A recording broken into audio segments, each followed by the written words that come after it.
මල්ලි කෙනෙක් අපෙන් කටාර වලට යන මල්ලි කෙනෙක් ඉල්ලීමක් කරලා තිබ්බා.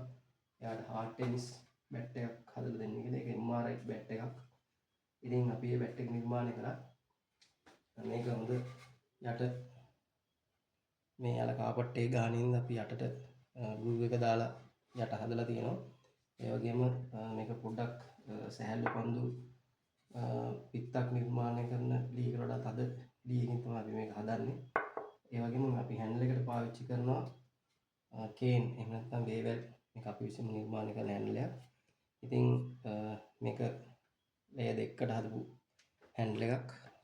මොකද ලේයර් තුනක් ඕනේ සාමාන්‍යයෙන් MRI බෝල් එකට ගහන්න.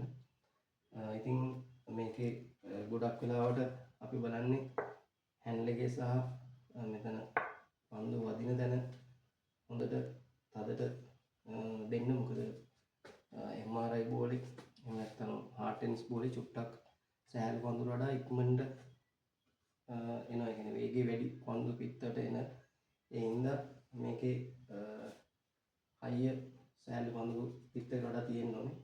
ඉතින් අපි හිතනවා මේ මල්ලිට ලොකු කාලයක් මේකෙන් සෙල්ලම් කරන්න පුළුවන් වෙයි කියලා. මේක දීර්ඝ කාලයක් අපි පෝර්ණ වල තිබ්බ ලී වලින් තමයි MRI බැට් එකක් හදන්නේ.